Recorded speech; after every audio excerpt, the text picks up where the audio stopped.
ഇത് മുൻവിധിയല്ല. Kerala Christian marriage registration act 2020 എന്ന കരട് ബിൽ ക്രൈസ്തവ സമുദായ മാരണ ബിൽ ആയി മാറും എന്നത് വെറും ആശങ്കയുമല്ല. അതുകൊണ്ട് തന്നെയാണ് ബിൽ നടപ്പാക്കരുതെന്ന് വിവിധ ക്രൈസ്തവ സഭകളുടെ പൊതുസമ്മതിയായ ഇന്റർ ചർച്ച് കൗൺസിൽ സർക്കാരിനോട് ആവശ്യപ്പെട്ടിരിക്കുന്നതും. ജസ്റ്റിസ് KT തോമസ് ചെയർമാനായ കേരള നിയമ പരിഷ്കരണ കമ്മീഷൻ തയ്യാറാക്കിയിട്ടുള്ള ഇത്തരത്തിലൊരു നിയമം തങ്ങൾക്കുമേൽ അടിച്ചേൽപ്പിക്കാൻ സംസ്ഥാന സർക്കാർ മുതിരുകയില്ലെന്ന് ക്രൈസ്തവർ നിശ്ചയമായും വിശ്വസിക്കുന്നു. കാരണം അത്രമേൽ അന്യായം അതിലെ വ്യവസ്ഥകളിലുണ്ട്. എങ്ങനെയാണത് ക്രൈസ്തവ സമുദായത്തിന് ദ്രോഹകരമാകുന്നത്? ഒരു വശത്ത് നൂറ്റാണ്ടുകളുടെ പാരമ്പര്യം തകർത്ത് വിവാഹം ക്രൈസ്തവ വിശ്വാസാചാരങ്ങളുടെ ഭാഗമോ കൂദാശയോ അല്ലാത്ത സിവിൽ നടപടി മാത്രമാക്കി മാറ്റുന്നു. മറുവശത്ത് വിശ്വാസത്തെ മാനിക്കാത്തവർക്ക് വേണ്ടി ദേവാലയത്തിലോ ദേവാലയത്തിന് പുറത്തു പോലുമോ ക്രൈസ്തവ രീതിയിൽ വിവാഹം നടത്തിക്കൊടുക്കാൻ സഭാധികാരികളെ ബാധ്യസ്ഥമാക്കുന്നു. ഇന്നുവരെ സങ്കല്പിച്ചിട്ടില്ലാത്ത അവകാശ നിഷേധം. ഈ ദ്രോഹ വ്യവസ്ഥകളുടെ അർത്ഥ ചുരുക്കം ഇതാണ്: ക്രൈസ്തവ സഭകളുടെ വ്യക്തി നിയമങ്ങളെ പരിഗണിക്കാത്ത സിവിൽ വിവാഹങ്ങൾ ക്രൈസ്തവ വൈദികർ തന്നെ ക്രൈസ്തവ ആചാരപ്രകാരം നടത്തിക്കൊടുക്കണം. മറ്റൊരു വശം പറഞ്ഞാൽ, വിമതരായ ചിലർക്കു വേണ്ടി സഭയെ കൊണ്ട് തന്നെ വിവാഹം നടത്തിച്ചു കൊടുക്കാൻ പാകത്തിൽ വൈദികരുടെ കൈകൾ ബന്ധിക്കുകയും അവരെ സർക്കാരിൻ്റെ മുമ്പിലെ വിവാഹ ഓഫീസർമാർ മാത്രമാക്കി വിവാഹ നടത്തിപ്പ് അടിച്ചേൽപ്പിക്കുകയും ചെയ്യുന്ന കരിനിയമം. ഇതാണ് ജസ്റ്റിസ് KT തോമസ് നയിക്കുന്ന കമ്മീഷൻ ക്രൈസ്തവർക്ക് വേണ്ടി എഴുതിയൊരുക്കുന്ന വിവാഹ രജിസ്ട്രേഷൻ പദ്ധതി. ബില്ലിലെ ക്രൈസ്തവ ദ്രോഹത്തിൻ്റെയും സംഭവിക്കാനിരിക്കുന്ന ക്രൈസ്തവ ദുരന്തത്തിൻ്റെയും ഏറ്റവും ചുരുങ്ങിയ സൂചകങ്ങൾ മാത്രമാണ് ചൂണ്ടിക്കാട്ടിയത്. ഏതാനും ചിലർക്കു വേണ്ടി ക്രൈസ്തവ സമൂഹത്തിൻ്റെ കെട്ടുറപ്പും 60 ലക്ഷത്തിൽ പരം വിശ്വാസികളുടെ ഹൃദയവും തകർക്കുന്ന നീക്കം. ആർക്കെങ്കിലും അങ്ങനെയൊരു ഗൂഢലക്ഷ്യമുണ്ടോ? ഉവെങ്കിലും ഇല്ലെങ്കിലും ബില്ലിലെ വ്യവസ്ഥകൾ രൂപപ്പെടുത്തിയവർക്ക് അതിലെ ക്രൈസ്തവ വിരുദ്ധമായ അന്യായങ്ങളെക്കുറിച്ചും അതിൻ്റെ പരിണത ഫലങ്ങളെക്കുറിച്ചും ധാരണയില്ലെന്ന് കരുതാൻ വയ്യ. പേരിൽ പറയുന്നത് പോലെ ഇത് ക്രൈസ്തവരുടെ വിവാഹം ഏകീകൃതമായി രജിസ്റ്റർ ചെയ്ത് സഹായിക്കാൻ നിർദോഷമായി ഉദ്ദേശിച്ചിട്ടുള്ള ബില്ലല്ല. അങ്ങനെ ഒരു ഉദാര ലക്ഷ്യമല്ല ബില്ലിൽ കാണപ്പെടുന്നത്. ശരിക്കും പറഞ്ഞാൽ ക്രൈസ്തവ വിവാഹങ്ങളുടെ നടത്തിപ്പിൻ്റെ രീതി തന്നെ നിയന്ത്രിക്കാൻ വേണ്ടി തന്ത്രപൂർവം രൂപപ്പെടുത്തിയിട്ടുള്ളതാണിത്. ഭരണഘടന നൽകുന്ന മതസ്വാതന്ത്ര്യത്തിൽ നുഴഞ്ഞു കയറി ക്രൈസ്തവ വിശ്വാസത്തിൻ്റെ സ്വാധീനം സഭാംഗങ്ങളിൽ നിന്ന് എടുത്തു കളയാൻ ഇടയാക്കുന്ന നടപടി. ഇത് പറയാൻ ഒരേ ഒരു കാര്യം ചൂണ്ടിക്കാട്ടിയാൽ മതി. അതിന് മുന്നോടിയായി മറ്റൊന്ന് വിശദീകരിക്കാം. വിവാഹം രജിസ്റ്റർ ചെയ്യുക എന്നതും വിവാഹം നടത്തുക എന്നതും രണ്ട് കാര്യമാണ്. രജിസ്റ്റർ ചെയ്യുക എന്നതിനർത്ഥം നടന്നു കഴിഞ്ഞ വിവാഹം സർട്ടിഫൈ ചെയ്യത്തക്ക വിധം ഔദ്യോഗിക രേഖയിൽ പെടുത്തുക എന്ന്.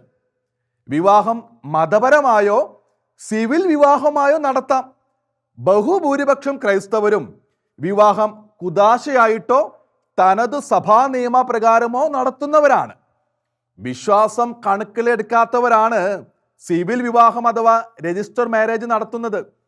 ഏതു രീതിയിൽ നടന്നതായാലും സർക്കാരിൻ്റെ ഔദ്യോഗിക രേഖയിൽ പെടുത്താൻ വേണ്ടി തദ്ദേശ ഭരണ സ്ഥാപനത്തിൽ നിർബന്ധമായും രജിസ്റ്റർ ചെയ്യണം. 2008 മുതലുള്ള നിയമവ്യവസ്ഥയാണിത്. സർട്ടിഫിക്കറ്റുകളുടെ കാര്യത്തിൽ മാത്രമല്ല, തർക്കങ്ങളിലും കേസുകളിലുമെല്ലാം ആധാരമാകുന്നത് ഈ വിവാഹ രജിസ്ട്രേഷനാണ്. അതിൻ്റെ സേവനമെല്ലാം ക്രൈസ്തവ വിഭാഗങ്ങൾക്കും ലഭിച്ചു പോരുന്നുണ്ട്. ചുരുക്കി പറഞ്ഞാൽ, മതപരമായോ അല്ലാതെയോ വിവാഹം നടത്താനും അവ രജിസ്റ്റർ ചെയ്ത് സർക്കാർ രേഖയിൽ പെടുത്താനും മതിയായ സൗകര്യം എല്ലാവർക്കും ഇപ്പോഴുണ്ട്. അങ്ങനെയുള്ളപ്പോഴാണ് എല്ലാ ക്രൈസ്തവർക്കും വേണ്ടി എന്ന പേരിൽ പുതിയ ബില്ലിൻ്റെ രൂപീകരണം.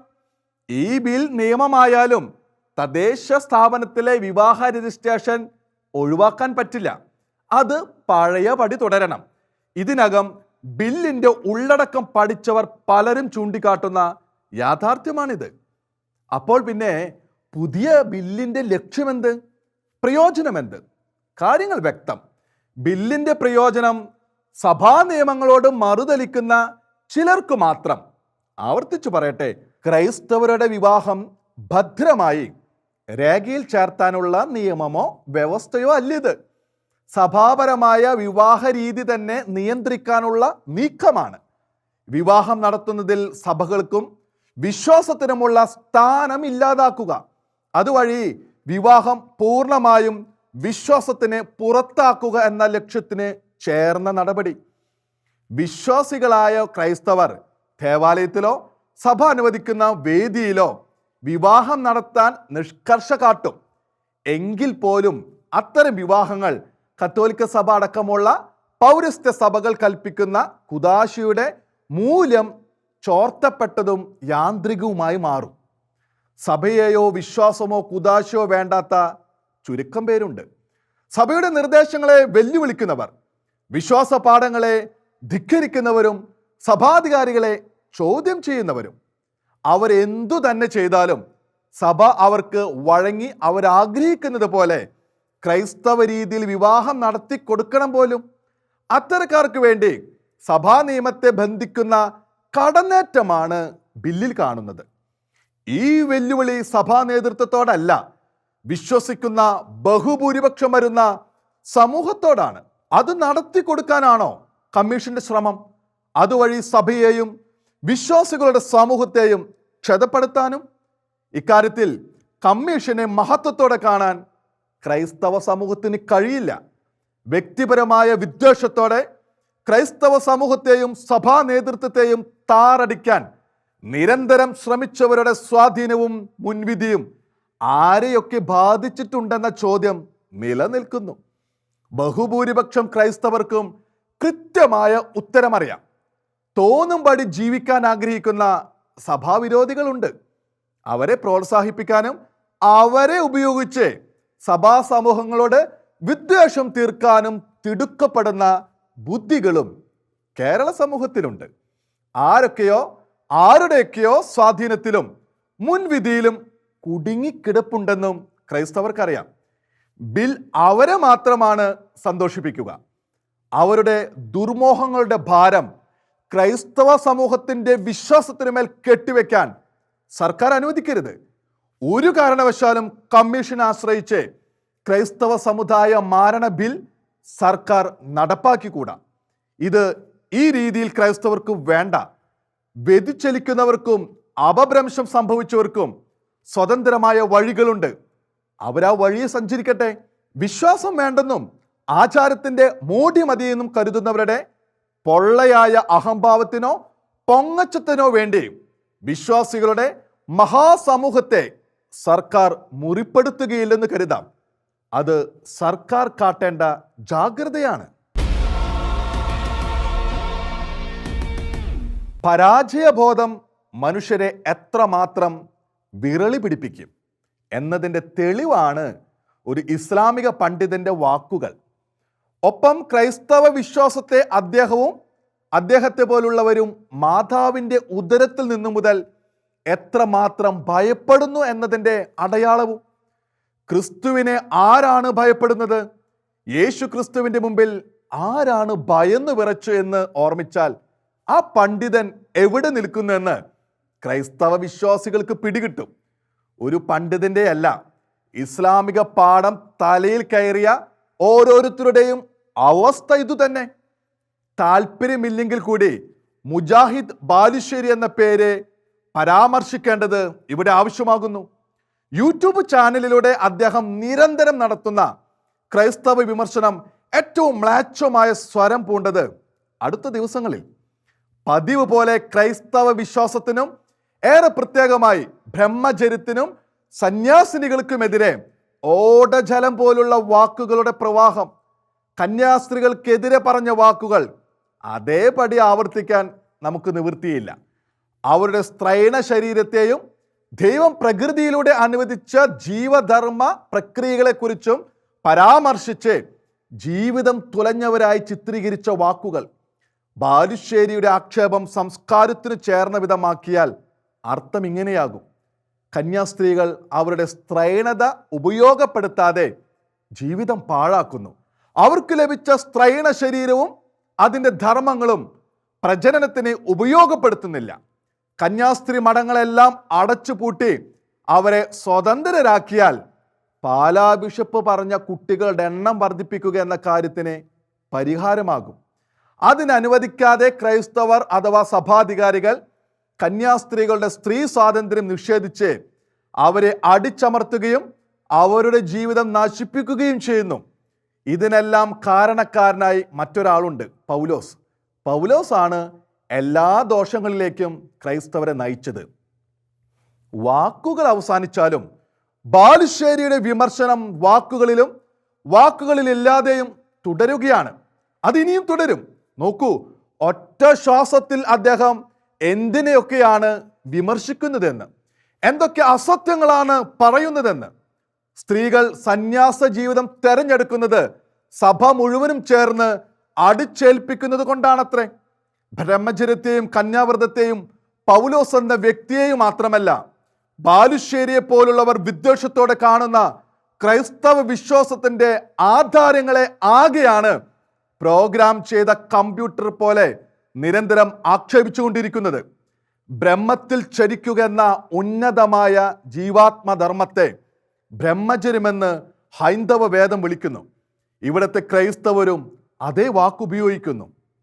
പരമസത്യത്തിനു വേണ്ടി, യേശുക്രിസ്തുവിന് വേണ്ടി ആത്മാവും മനസ്സും ശരീരവും അർപ്പിച്ചുള്ള ജീവിതമാണ് ക്രൈസ്തവ വൈദികരും കന്യാസ്ത്രീകളും ഏറ്റെടുക്കുന്നതെന്ന് ബാലുശ്ശേരിക്ക് അറിയാത്തതോ മറച്ചു പിടിക്കുന്നതോ? ഓരോ കോശത്തിലും ജഡികത നിറഞ്ഞിരുന്നാൽ എങ്ങനെയാണ് ബ്രഹ്മചര്യത്തിന്റെ വിലയറിയുക? അത് പാലിക്കുന്നവരുടെ സമർപ്പണവും ആനന്ദവും എങ്ങനെയാണ് ഗ്രഹിക്കാൻ കഴിയുക? അങ്ങനെ ജീവിക്കുന്ന കന്യാസ്ത്രീകളെ കുറിച്ച് ബാലുശ്ശേരിക്ക് എന്തറിയാം? ജീവിതം തുലഞ്ഞവരെന്ന് ബാലുശ്ശേരി ആക്ഷേപിക്കുന്ന കന്യാസ്ത്രീകളായ സഹോദരിമാർ നൂറ്റാണ്ടുകളായി ലോകത്തിന്റെ എത്രയോ കോണുകളിൽ കെട്ടുപോകുമായിരുന്ന എത്രയോ ജീവിതങ്ങളെയാണ് ക്രിസ്തു സ്നേഹത്താൽ പ്രേരിതമായ നിസ്വാർത്ഥ സേവനം വഴി ഊതി ചലിപ്പിച്ചിട്ടുള്ളത്. മരണമുഖങ്ങളിലും ദുരന്തമുഖങ്ങളിലും നിന്ന് എത്രയോ ലക്ഷം പേരെയാണ് അവർ ജീവിതത്തിലേക്ക് മടക്കി കൊണ്ടുവന്നിട്ടുള്ളത്. എത്രയോ ദീനരെയും അശരണരെയുമാണ് അവർ ശുശ്രൂഷിച്ചിട്ടുള്ളത്. നിസ്സഹായതയിലും ദാരിദ്ര്യത്തിലും പുതഞ്ഞുപോയ എത്ര സ്ത്രീ ജീവിതങ്ങളാണ് അവർ ഉയർത്തിയെടുത്തിട്ടുള്ളത്. എത്രയോ അനാഥർക്കാണ് അവർ അമ്മമാരും സഹോദരിമാരുമായിട്ടുള്ളത്. മതതീവ്രവാദമല്ലാതെ മനുഷ്യ സ്നേഹം കടന്നു കയറിയിട്ടില്ലാത്ത ഹൃദയങ്ങൾക്ക് ഈ നന്മകൾ കാണാനും തിരിച്ചറിയാനും കഴിയാത്തതിൽ അത്ഭുതമില്ല. പക്ഷേ ബാലുശ്ശേരിമാരെ ഒരു കാര്യം ഓർമ്മിപ്പിക്കാതെ വയ്യ. കന്യാസ്ത്രീകൾ അണിയുന്ന സഭാവസ്ത്രം തങ്ങൾ എല്ലാവർക്കും സഹോദരിമാരും അമ്മമാരും യേശുവിന് പൂർണ്ണമായും ജീവിതം സമർപ്പിച്ചവരുമാണെന്ന് പറഞ്ഞു തരുന്ന പാവന വസ്ത്രമാണ്. അത് പരപുരുഷന്മാർ തങ്ങളുടെ സ്ത്രീകളെ കണ്ടാൽ എല്ലാം തകരുമെന്ന് ഭയപ്പെടുന്നവരുടെ നിർമ്മിതിയല്ല. സ്ത്രീകൾ തങ്ങൾക്ക് പൊതിഞ്ഞു മൂടി നടത്താനുള്ള സ്വകാര്യ സ്വത്തും അടിമകളും എന്ന് കരുതുന്നവരുടെ കണ്ടുപിടുത്തമല്ല. 4 സ്ത്രീകളെ വിവാഹം കഴിക്കാമെന്ന് ഇക്കാലയളവിലും ലോകത്തോട് വിളിച്ചു പറയാൻ ലജ്ജ തോന്നാത്തവരുടെയോ അതുവഴി സ്ത്രീക്ക് പുരുഷന്റെ 4/1 മൂല്യമേ പരമാവധിയുള്ളൂ എന്ന് പ്രഖ്യാപിക്കുന്നവരുടെയോ ശാസനപ്രകാരമുള്ളതല്ല. ബ്രഹ്മചര്യത്തെക്കുറിച്ച് ചിന്തിക്കാൻ പോലും കഴിയാത്ത, ശരീരത്തിന്റെ നിയമങ്ങൾക്ക് കീഴ്പ്പെട്ട ആരിൽ നിന്നും വരാവുന്ന തരത്തിലുള്ള ആക്ഷേപ വാക്കുകൾ തന്നെയാണ് ബാലുശ്ശേരിയുടെ നാവിൽ നിന്നും പുറത്തു വന്നത്. ശരീരത്തോടുള്ള തൻ്റെ വിധേയത്വം മഹാകാര്യമായി സ്ഥാപിക്കാൻ കൂടി അദ്ദേഹം ശ്രമിക്കുന്നു. എന്തുകൊണ്ടാണ് ബാലുശ്ശേരിയെ പോലുള്ളവർ ഏതു കാര്യത്തിനും ഒടുവിൽ വിശുദ്ധ പൗലോസിനെ ആക്ഷേപിക്കുന്നത്? മുമ്പും പറഞ്ഞിട്ടുള്ള കാരണത്താൽ തന്നെ. യേശുവിൻ്റെ ചരിതം കൂടെ നടന്ന ശിഷ്യരുടെ കേട്ട് വിവരണം മാത്രമാണെന്ന് ആക്ഷേപിക്കാനുള്ള സാധ്യത വിശുദ്ധ പൗലോസാണ് തകർത്തത്. ഒരിക്കൽ ക്രൈസ്തവരെ പീഡിപ്പിച്ചവർ യേശു ക്രിസ്തുവിനെ നേരിട്ട് കണ്ടിട്ടില്ലാത്തവൻ യേശുവിൻ്റെ അതിശക്തനായ സാക്ഷിയായപ്പോൾ പരാജയപ്പെട്ടത് യേശു ചരിതം കെട്ടുകഥയെന്ന് വരുത്താൻ ശ്രമിച്ചവൻ തന്നെ. അവന് പൗലോസിനോടുള്ള വിദ്വേഷമാണ് ഇന്നും ക്രിസ്തുവിരുദ്ധരുടെ നാവിലൂടെ പുറത്തു വരുന്നത്. ബ്രഹ്മചര്യത്തിന്റെ മഹത്വം ഉയർത്തിപ്പിടിച്ചതും അഗ്ര ചർമ്മ ഛേദനം ക്രൈസ്തവർക്ക് ആവശ്യമില്ലെന്ന് പഠിപ്പിച്ച് പുതിയ ഉടമ്പടിയിൽ അതിൻ്റെ പ്രസക്തി തള്ളി പറഞ്ഞതും പൗലോസ്. ജഡത്തിൻ്റെയും ആത്മാവിൻ്റെയും നിയമങ്ങളെ വേർതിരിച്ചു പഠിപ്പിച്ച് യേശുവിൻ്റെ വചനങ്ങളെ പൗലോസ് ശക്തമായി സാക്ഷ്യപ്പെടുത്തി. ജഡപൂജയെ തള്ളി പൈശാചിക ശക്തികളുടെ സ്വാധീനങ്ങൾക്ക് പൗലോസ് കനത്ത തടസ്സം സൃഷ്ടിച്ചു. ആ പൗലോസിനെ ബാലുശ്ശേരിയെ പോലുള്ളവർ എങ്ങനെ വിരോധിക്കാതിരിക്കും? ശ്രദ്ധിക്കേണ്ട ഒന്നുണ്ട്. സഹസ്രാബ്ദങ്ങൾ ഇത്ര കഴിഞ്ഞിട്ടും പൗലോസിനോടും യേശു ക്രിസ്തുവാണെന്ന സത്യത്തോടും കടുത്ത വിദ്വേഷം പുലർത്താൻ മർത്യരുടെ മാത്രം തലമുറകൾക്ക് കഴിയില്ല. അതിന് കഴിയുന്നത് കാലങ്ങൾ കൊണ്ട് തളർച്ചയോ അന്തിമോ സംഭവിക്കാത്തവനും മാത്രമാണ്. അവൻ്റെ പ്രേരണയിലുള്ളവർക്കും. തീർത്തും സൗമ്യമായി പാലാ ബിഷപ്പ് ഓർമ്മിപ്പിച്ച 2 കാര്യങ്ങളുടെ പേരിലാണ് ഇപ്പോഴും ബാലുശ്ശേരിമാർ പിതാവിനെ ആക്രമിക്കുന്നത്. അദ്ദേഹം നിരന്തരം മുസ്ലിം വിരുദ്ധ പ്രഭാഷണങ്ങൾ നടത്തുന്നില്ല എന്നല്ല, ഇത്തരം വാക്കുകൾ ആവർത്തിക്കുന്ന പോലുമില്ല. എന്നിട്ടും ബാലുശ്ശേരിമാർ അദ്ദേഹത്തെ വിടുന്നില്ല. എന്താണ് കാരണം? അവർ സത്യത്തെ ഭയപ്പെടുന്നു എന്നത് തന്നെ. ഘോര പ്രഭാഷണം നടത്തിയിട്ടും അതിൻ്റെ പേരിൽ സ്വസമുദായത്തിലെ ബഹുസഹസ്രങ്ങളുടെ പിന്തുണ സമൂഹ മാധ്യമങ്ങളിൽ കിട്ടിയിട്ടും ബാലുശ്ശേരിമാർക്ക് സുരക്ഷിതത്വ ബോധമില്ല. അവർ ഭയപ്പെടുന്നു, വിരളി പിടിക്കുന്നു, വെറികൊള്ളുന്നു. ഗർജിക്കുന്നവരുടെ അസത്യ ഭാഷണങ്ങളെക്കാൾ പാലായിലെ പിതാവിൻ്റെ സൗമ്യ പദങ്ങളെ അവർ പേടിക്കുന്നു. കാരണം തങ്ങൾ പറയുന്നത് തങ്ങളെ താങ്ങുമെന്ന ബോധ്യം അവരുടെ ഹൃദയത്തിലില്ല. തൊണ്ട കീറി വാക്കുകൾ സ്ഥാപിച്ചെടുക്കാൻ ശ്രമിക്കുമ്പോഴും ഉള്ളിൽ നിന്ന് മറ്റൊരു ബോധമാണ് അവരെ വേട്ടയാടുന്നത്. ഭീകരതയെ അവലംബിക്കുന്നവരുടെ അതേ അരക്ഷിതത്വ ബോധവും ജഡികതയും. എതിർത്ത് പറഞ്ഞവരെ നിശബ്ദരാക്കാതെ തങ്ങൾക്ക് നിലനിൽപ്പില്ലെന്ന സംഭീതരുടെ സിദ്ധാന്തം. ഇത്തരക്കാരുടെ ഭയത്തിൻ്റെയും വെറിയുടെയും ശിക്ഷ സ്വച്ഛ സമൂഹം അനുഭവിക്കേണ്ടി വരുന്നു എന്നതാണ് ഇപ്പോഴത്തെ ദുരന്തം. ഓരോ മഴയുടെയും വേളയിൽ മുല്ലപ്പെരിയാർ ചർച്ചയാകുന്നു. കേരളത്തെ ചതിച്ചവർ ആരെന്നുള്ള തർക്കം കൊഴുക്കുന്നു. പ്രതിസന്ധിക്കുള്ള പരിഹാര നിർദ്ദേശങ്ങളുമായി നിരവധി പേർ മുന്നോട്ട് വരുന്നു. എന്നിട്ടും കാര്യങ്ങൾ പഴയപടി. അതങ്ങനെ വരൂ എന്ന് അറിഞ്ഞുകൊണ്ട് തന്നെയല്ലേ കേരളത്തിലെ നേതാക്കളുടെ നാട്യങ്ങൾ? മുല്ലപ്പെരിയാറിൽ പുതിയ ഡാം എന്ന ആവശ്യം കേന്ദ്രമന്ത്രി തള്ളി എന്ന പരോക്ഷ സൂചനയാണ് ഏറ്റവും ഒടുവിലത്തെ വിശേഷം. 1000 വർഷം പഴക്കമുള്ള ഡാമുകളുടെ കഥ പറഞ്ഞ് കേരളത്തിൻ്റെ ആവശ്യം തള്ളാൻ കേന്ദ്രമന്ത്രിക്ക് ഒരു മടിയുമില്ല. എന്തുകൊണ്ട്? ഈ ചോദ്യത്തിൻ്റെ ഉത്തരം നമ്മൾ മുമ്പൊരിക്കൽ പറഞ്ഞു കഴിഞ്ഞതാണ്. ഒന്നാമത്തെ കാരണം, കേരളത്തിൻ്റെ എല്ലാ സാധ്യതകൾക്കും മേലെ ഒരു സീലിംഗ് നിലനിൽക്കുന്നു. പരമോന്നത കോടതി തങ്ങൾ നിയോഗിച്ച സമിതിയുടെ റിപ്പോർട്ട് ആധാരമാക്കി ഒരു ദശകത്തോളം മുമ്പ് കൽപ്പിച്ച തീർപ്പ്. മുല്ലപ്പെരിയാർ ഡാമും ബേബി ഡാമും സുരക്ഷിതമാണെന്ന സാങ്കേതിക വിദഗ്ധരുടെ ഉറച്ച നിഗമനം അടിസ്ഥാനമാക്കിയുള്ളതാണ് ആ തീർപ്പ്. അതിളക്കാൻ ആർക്ക് കഴിയും? സുപ്രീം കോടതി സ്വന്തം മനസാക്ഷിയെ എന്ന പോലെ പരിഗണിച്ച ഉന്നതാധികാര സമിതിയാണ് ആ റിപ്പോർട്ട് നൽകിയതെന്ന് ഓർക്കുക. അതിനെതിരെ വാദം നടത്തി ബോധ്യപ്പെടുത്താൻ കേരളത്തിൽ ഇതിഹാസ പുരുഷന്മാർ ജനിക്കേണ്ടി വരും. ഈ പറഞ്ഞത് കോടതിയുമായി ബന്ധപ്പെട്ട കാര്യം. കോടതി തീരുമാനിക്കും മുമ്പേ തമിഴ്നാട് പക്ഷം ചേരുന്നവരാണ് ഏതു കാലത്തും കേന്ദ്രം ഭരിക്കുന്നവർ. കേന്ദ്രത്തിലും കേരളത്തിലും കോൺഗ്രസ് ഭരിച്ചിരുന്നപ്പോൾ പോലും തമിഴ്നാടിനോട് മാത്രമേ കേന്ദ്ര സർക്കാർ കൂറ് കാട്ടിയിട്ടുള്ളൂ. നരസിംഹറാവുവിൻ്റെ കാലം മുതലുള്ള അനുഭവങ്ങൾ എവരുടെയും ഓർമ്മയിലുണ്ടാകും. അവരെ പഴിച്ചിട്ട് കാര്യമില്ല. കേരളത്തിലുള്ളതിൻ്റെ ഇരട്ടിയാണ് തമിഴ്നാട്ടിലെ ലോക്സഭ സീറ്റുകൾ. ആ സംസ്ഥാനത്തിനും അതിൻ്റെ നേതാക്കൾക്കും ഡൽഹിയിലുള്ള സ്വാധീനം 20 MP-മാരെ മുന്നണികൾക്കിടയിൽ വിഭജിച്ചെടുക്കുന്ന കേരളത്തിനുണ്ടാകുമോ?